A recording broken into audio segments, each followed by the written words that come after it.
Hello, all you crazy catsikins out there in pod person land. Welcome back to another episode of For the Love of Movies. I'm Sean Faw, and today we're going to be talking about Here Today. Yeah, Here Today. This is pretty much two different movies. It starts as a low-effort neo-odd couple lame-ass comedy, and then fairly smoothly transitions into a decent, touching family drama. Billy Crystal plays an old Billy Crystal, which is really not very different from a young Billy Crystal, but this time he has Tiffany Haddish to react to, and hijinks ensue. Why is your face suddenly bigger than it was before? Oh my God, are you allergic to seafood? She doesn't have insurance, and she really shouldn't be leaving here by herself. Your daughter is going to be fine. The first half of this movie is full of bad comedy as the plot centers around Crystal as the old-timer on the writing staff of this cable sketch comedy show. And this suffers from the same fate as Aaron Sorkin's Studio 60, where we're told the sketches are funny and the audience is laughing, and it's definitely the funniest show on cable, but none of that is actually what we see, and none of it's actually funny.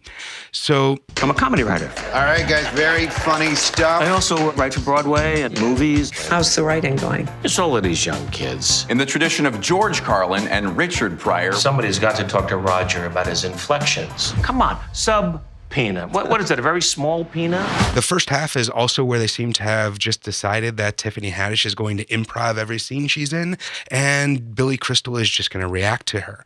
Surprisingly, Crystal is still on top of it, saying little but selling the moment like a professional wrestler.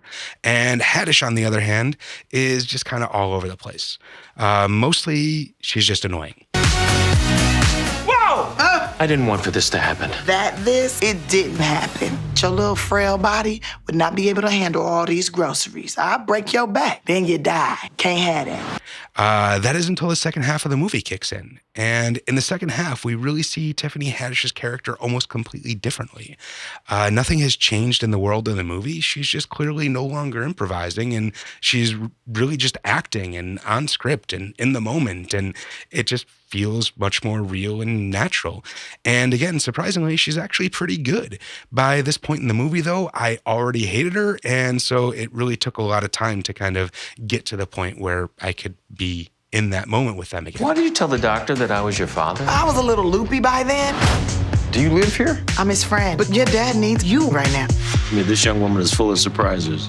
Also, the cast around them, with like one or two rare exceptions, weren't funny at all either.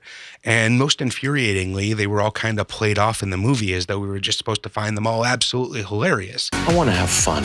I want to laugh. I want to not be scared. And I want to write the book, and I want to do all of that with you. Hell yeah. Everybody needs somebody sometime. And this, I believe, is just kind of the inherent problem with making a drama about comedy. You can make a comedy about drama, and that's just called satire, and that works well as a genre. But going the other way just kind of seems to be a one-way ticket to Groansville Station. Come on, Queen, smile, girl, smile. Marilyn Monroe from the 7-Year Itch. I'd be at you too if I had hot subway air blowing up my ass. If you can make it past the mostly cringeworthy comedy part, the family drama half is actually pretty well done. And with Billy Crystal directing, I'm assuming it's done as a tribute to or like a coming to terms with the final chapter in the life of Robin Williams. Are you doing what we talked about? I try not to vary my routine. You have medicines to help you. I was backed up for like 8 days. You can always give yourself an enema. I'm saving that for my birthday. Although Crystal is essentially playing himself, he gave his character the same mental disease that Robin Williams suffered from at the end of his life. And this feels very much like Crystal trying to put himself in those shoes and really understand and portray what Williams was going through. There is no direct mention, and the lives and stories are all fairly different, but the connection can't help but be made. Who are they?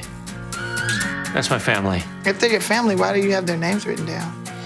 Charlie, you can't be alone anymore. If you ever need my help, I'm here. I'm writing something, and I have to finish before my words run out. I'll take care of them. May I ask what your relationship is? I don't know.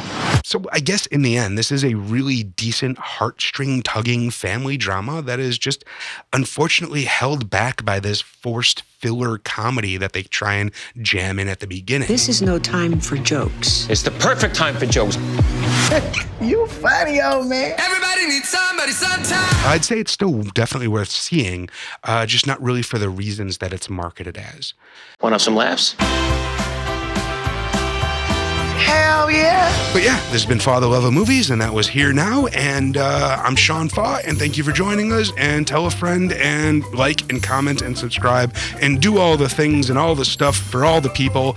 And yeah, I don't know. Leave a comment. Tell me what you want me to watch next. Later. Bye. I am so flattered that somebody your age would be a fan of my work. I don't know who the hell you are.